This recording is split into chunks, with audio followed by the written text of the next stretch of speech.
Alright guys, this is Everyday Rider, and what we're going to do today is a 2012 Kawasaki Ninja 250 review.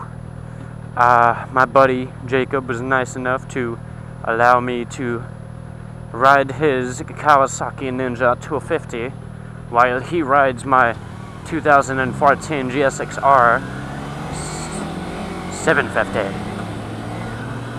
It feels so weird shifting on this thing. Oh my god.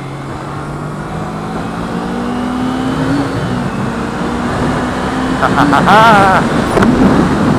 love these bikes because you can rev the living shit out of them. And it doesn't matter. You know? Oh my. But yeah, when we're talking about bikes right now, I mean, since it's a 250 review, one thing I bring up is, I say this all the time. This is really the type of bike that you really want to, this is the type of bike you want to start on. And the reason why, there's so much room for error on this thing. Like, this thing, it's not the most solid bike. It's not the most, obviously it's one of the cheapest ones.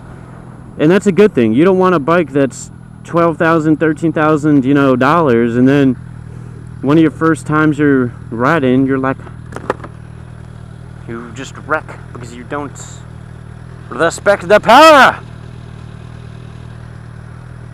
Woo. Woohoo.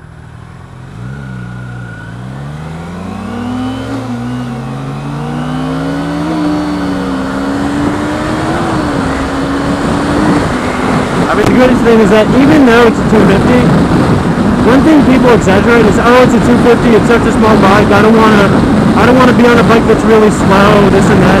This bike is still faster than most cars out there. A lot of people don't realize that. This bike, the Ninja 300, CBR 500, these bikes are faster than most cars. Not many people realize that, and it's a shame.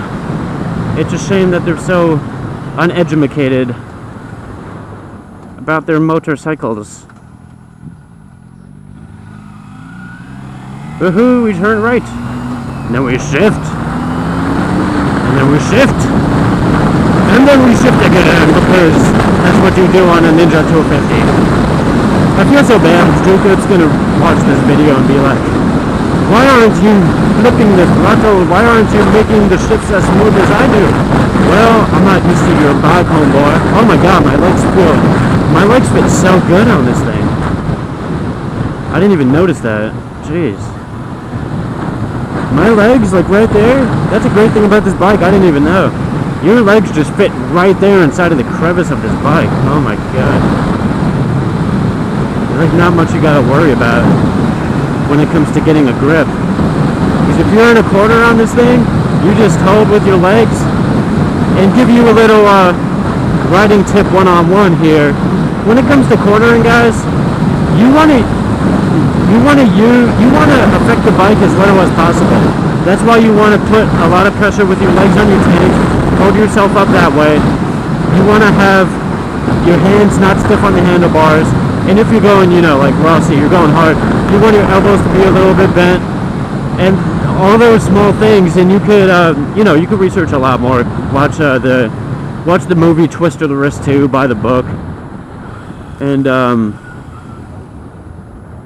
the whole purpose of all that is Keith Code, Twist of the Wrist. What that guy does is he basically goes over a lot of racing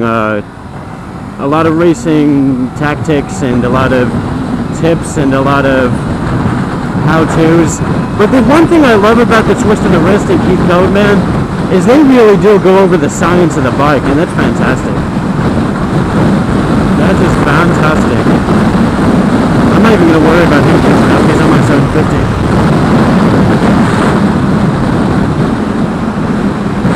But how the hell am I going 60 already? Because a 250 is fast too, homeboy. It's just a different bike.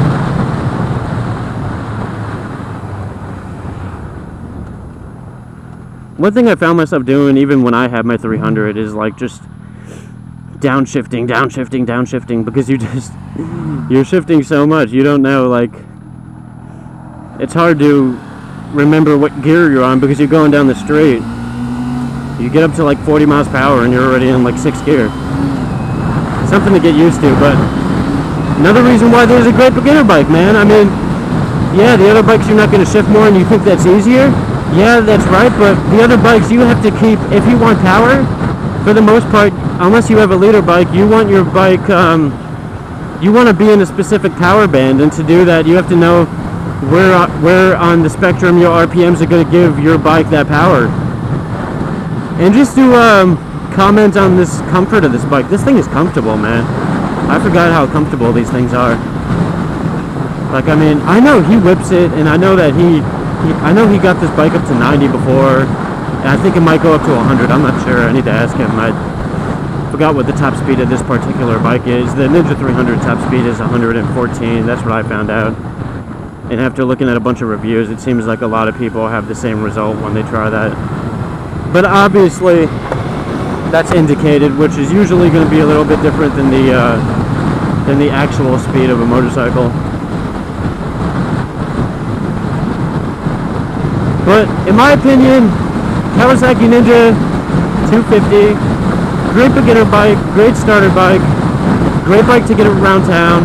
Honestly, I don't know if I would want this or a bigger bike in the city. I might want something like this. I mean, in the city, you're not going to be, even if you lived in, I'm from New York City, if you are like on one of the highways, if you're going 70 or 80, for the most part, you'll be hauling ass. And never mind if there's traffic. These things are this bike is so easy to lane split if you're in a place where it's legal, or if you just want to lane split, whatever, you know. So easy to lane split on this bike because it's such a small bike, and you have such a good feeling of how wide and how many things you can fit through. Like, I have a good feeling as it is, just because I'm looking at my handlebars, and I think the end of my handlebars is pretty much where the bike is the widest. It might be like that on almost every bike, but I don't know. This bike, it seems like there's an easy perception of how wide it is. Brings me back to the days, this bike. Brings me back to when I was a youngin', just on my Ninja 300. And there's my bike. 2014 GSXR 750! Oh, man. I'm gonna be the new Cycle Cruiser, man. CBR 600 double R. Cycle Cruiser's a cool cat, man. I want to meet Cycle Cruiser. I want to go to a track day and race Cycle Cruiser.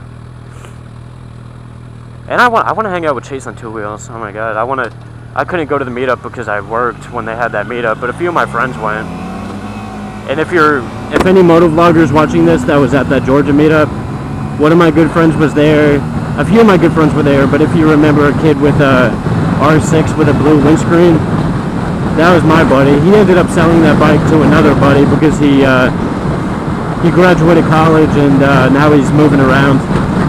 He's moving to California to do I believe it's an internship or something. But he got temporary work for the summer in California, and then he might head back to New York or stay there, but he's not going to buy a bike until he has a living situation. I mean, that's the reason why he sold his bike originally.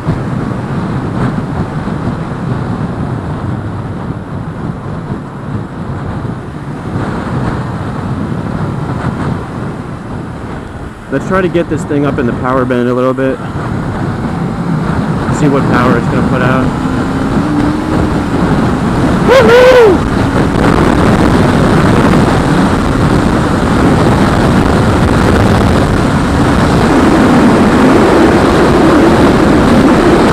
See, I mean, if you let it, man, you can play it on this thing.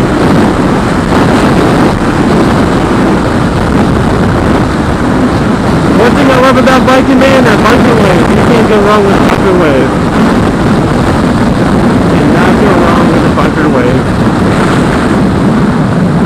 Just showing love to my homies. That's all it really is. There's another one. If you don't have a motorcycle, and if you get one, you're going to be fascinated at first by the biker wave. You know, like everybody that's on a bike, you see them, you give them a big ass wave, and it's so nice, man. It's like you see somebody, it's like you see a member of your family. Not to be all soft and mushy and shit. Well, we're gonna switch off because I want to ride my bike. Alright guys, I'll see you next time on the 2014 GSXR 750.